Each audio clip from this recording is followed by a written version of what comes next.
قرآن مقدم رہے گا. اور زید بن ثابت کو تم سے زیادہ قرآن یاد ہے, یہ میں نے جھنڈا تم سے لے کر ان کو دیا ہے. قرآن کی عظمت دیکھو. جنگ احد ہو رہی ہے. جنگ احد میں 70 مسلمان شہید کر دیے گئے. کتنے؟ 70 شہید ہو گئے. اللہ کے نبی قبریں کھودتے اور ایک قبر میں 2 3 شہیدوں کو دفن کیا جا رہا ہے. اتنی زمین نہیں, اتنا وقت نہیں. ایک قبر میں 3 4 2 3 مردے دفن ہو رہے ہیں. شہیدوں کو دفن کیا جا رہا ہے. اللہ کے رسول پوچھتے جاتے, ان شہیدوں میں سے قرآن کس کو زیادہ یاد ہے؟ ان میں سے کس کو زیادہ قرآن یاد ہے؟ جس کو سب سے زیادہ قرآن یاد ہوتا آپ اس کو سب سے پہلے قبر میں اتارتے, اس کے بعد اس کو جو اس کے بعد ہوتا, اس کے بعد جس کو ہوتا اس کو. اس طریقے سے قرآن جس کو جیسا یاد تھا اس حساب سے اس کو دفن کیا گیا. یہ قرآن کی عظمت ہے اور قرآن کی عظمت کے پہلو کو میں اور آپ کو سمجھنا پڑے گا. لاسٹ واقعہ, جہنم سے سب سے آخر میں جو آدمی نکلے گا اور وہ جنت میں جائے گا وہ بھی قرآن کی وجہ سے.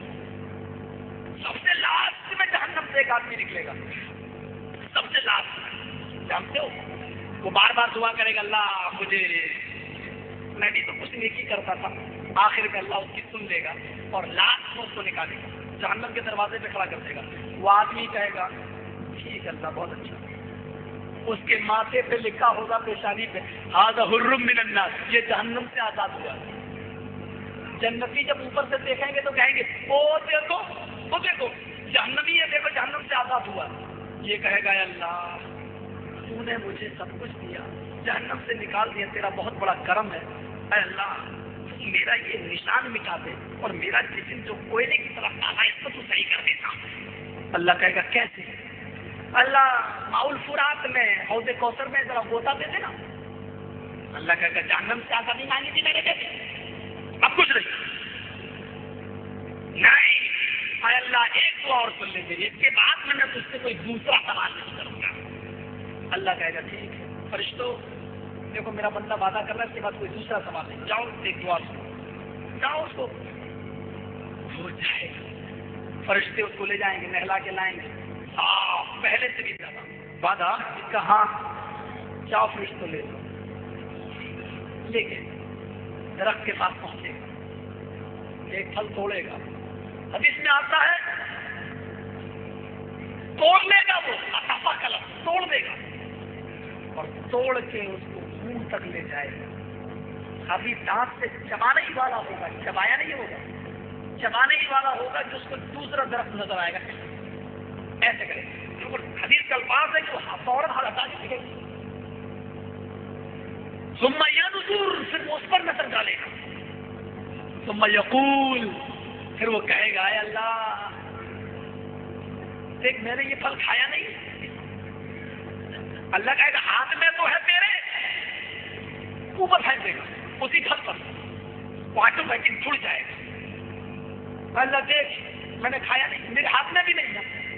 اے اللہ مجھے خود پھل تک پہنچا دے بس. اللہ کہے گا کیوں؟ مجھے اس کی شکل بتا رہی ہے کہ اس پھل میں ایک کا نہیں کئی پھلوں کا ٹیسٹ ہے. اللہ کہے گا نہیں اب تجھے نہیں, میں اللہ اس پھل تک بس, اس کے بعد میں پھر کچھ نہیں. اللہ کہے گا اچھا وعدہ کر رہا ہے, کہاں وعدہ کر رہا ہوں, پہنچا دے گا. جاؤ فرشتے لے کے جائیں گے, چھوڑ دے گا.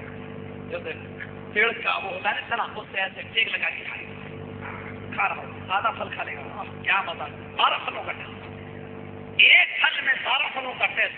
مسند احمد کی روایت. کیا جب یہ پھل ایسا ہے تو جنت کا میوہ کیسا ہوگا؟ سوچ رہا اپنے اوپر مارے گا بھی, ایسے سے مارتا بھی جائے گا. منہ وجہ ہو, اپنے منہ پہ تھپڑ مارے گا, نوچے گا, کیوں میں نے اتنے بدعملی کی, کس نے میں نے اس میں گناہ کیے, میرے ساتھی جنت میں, میں آج یہاں پڑا ہوا ہوں. اللہ مذاق کر رہا ہے, مذاق کرنا اللہ کی صفت ہے.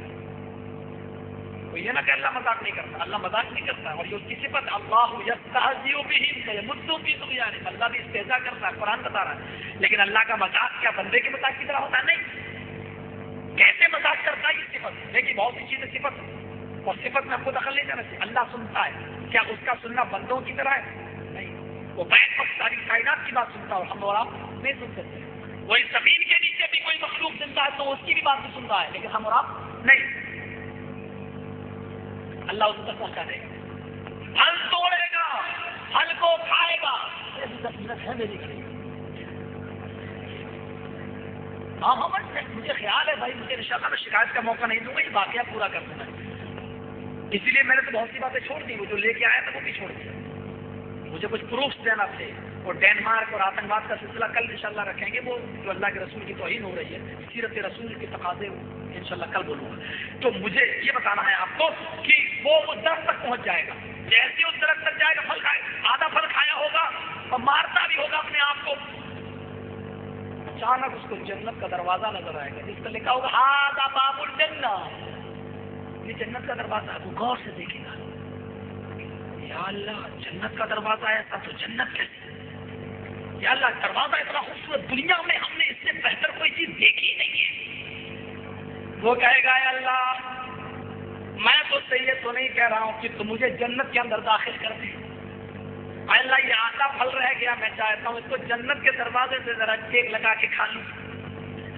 اللہ کہے گا بیٹھ سلام مکانے, اپنی جگہ پہ بیٹھ رہو, تمہاری کچھ نہیں سنی جائے. نہیں اللہ تو نے اتنی سنی, ایک اور سن لے. اللہ کا ایک کر کے تو جنت میں داخل ہونا چاہتا. اللہ اتنا خوش نصیب کہاں مجھے جنت مل جائے, کم سے کم دروازہ ہی چھونے کا موقع دے دے, میری پیٹھ سے لگ جائے کم سے کم. اللہ اس کے پاس کوئی سوال نہیں. پکا وعدہ؟ ہاں پکا وعدہ. ٹھیک ہے جاؤ فرشتوں پہنچا. ایسے جو ٹیک لگائے گا پھل کھائے گا ایسے کر رہا ہوں. اب اس کی دھک دھک کی آواز تو جہنم اندر جائے گی, فرشتے سنیں گے, یسمع الملائکہ, فرشتے اس کی آواز سنیں گے. کون ہے دروازے پہ کھڑکھڑا رہا ہے؟ فرشتے جو دروازہ کھول کے کہیں گے من انت یا رسول, کیا کر رہا, کون ہے تو؟ وہ جو پیچھے مڑ کے دیکھے گا, کھڑکی کھلی, فرشتوں کو تو دیکھے گا نہیں, جنت کی نعمتیں جو اس کو دکھائی دیں گی, نہریں اور حوریں اور یہ چکا چوندہ. اللہ فرشتے کہیں گے کیا کون, چپ رہو یار میں اپنے رب کو پکار رہا ہوں, تم کون ہوتے ہو بیچ میں بولنے والے. اللہ میں یہ تو نہیں کہتا کہ مجھے ہمیشہ کے لیے جنت میں بھیج دے. اللہ کہے گا ہمیشہ کے لیے تو چھوڑ, ایک منٹ کے لیے نہیں نکال. میں اللہ ایک نظر دیکھنے کا موقع دیتے. بہت نام سنا تیری جنت کا دنیا میں, مولوی تقریروں میں کہتے تھے ایک حور اس کا روپٹہ دنیا میں گر جائے تو ساری دنیا پاگل ہو جائے. اللہ تمہیں اپنی آنکھوں سے دیکھ رہا ہوں, ایک نظر ذرا جنت دکھا دے. اللہ کہے گا نا, میں اللہ بس تیرے عزت و جلال کی قسم اس کے بعد میں اس کے کوئی سوال ہی نہیں. اللہ کہے گا اچھا پکا وعدہ کر, ایک اس میں جمت جانا کہ نہیں اس میں اتنا میں خوش نصیب کہاں ہوں, اللہ سب سے بعد میں جہنم میں نکالا گیا. اچھا جاؤ فرشتے کی نظر گھما دو, جلدی نکالنا. جو اندر گھسے گا تو دھیرے دھیرے قدم رکھے گا تاکہ دیر تک گھسنے کا موقع ملے. دھیرے دھیرے قدم رکھ رہا ہے, چلتا جا رہا ہے, چلتا جا رہا ہے. جنت کی نعمت, کاش میں نہ تھا, حور کاش یہ مجھے ملتی. دوسری ارے یہ تو اس سے بھی زیادہ خوبصورت, تو خوبصورت میں تو وہ تو عجیب حالت ہوگی. جس حور کو دیکھے گا وہ اس حور سے زیادہ خوبصورت, اور دوسرے کو دیکھے گا تو پھر اپنی والی حور سے زیادہ خوبصورت نظر. وہ عجیب کیفیت ہوگی. جیسے اللہ کے رسول کے جتنے دوست تھے وہ سب یہی کہتے ہیں مجھ سے زیادہ نبی کسی کو چاہتے ہی نہیں تھے. سب سے اتنے دوست ہیں سب یہ کہہ رہے مجھ سے زیادہ نبی کسی کو نہیں چاہتے. یعنی نبی کی سب سے اتنی محبت تھی کہ وہ ان سے زیادہ وہ یہ سمجھتا تھا کہ مجھ سے زیادہ نبی کسی کو نہیں چاہتے. ختم کرنے والا ہوں. اب یہ دھیرے دھیرے گھومتا رہے گا, چہلتا رہے گا. آخری منزل ملے گی جس پہ لکھا ہوگا یہ قاریوں کا, قرآن پڑھنے والوں کی منزل ہے. وہ سب سے اونچی منزل ہوگی مقام محمود کے بعد. مقام محمود صرف اللہ کے رسول کے لیے, مقام محمود صرف اللہ کے رسول کے لیے. اس کے بعد جو سب سے اونچی منزل ہوگی وہ اس پر جائے گا. آئے اللہ مجھے یہ اور دیکھنے کے لیے دے دے. اللہ کہے گا ٹھیک ہے, آئے فرشتوں میرے بندے کو ساری چیزیں دکھائیں, یہ منزل بھی دکھا دو, یہ محل بھی دکھا دو, اور اس کے بعد میں اس محل کو دکھانے کے بعد بہت جلدی اتار لاؤ. فرشتے اس کو دکھائیں گے, چل جلدی چل. ایک سیڑھی پہ دھیرے دھیرے قدم رکھے گا تاکہ دیر تک گھومے. اوپر والی منزل میں پہنچے گا, دھیرے دھیرے پہنچ جائے گا. اس منزل کو جو سب سے اونچی منزل ہوگی اس کو دیکھ کر دل میں سوچے گا یا اللہ کاش یہ منزل میرے لیے ہوتی، کاش یہ کمرہ میرے لیے ہوتا، لیکن اب کہہ نہیں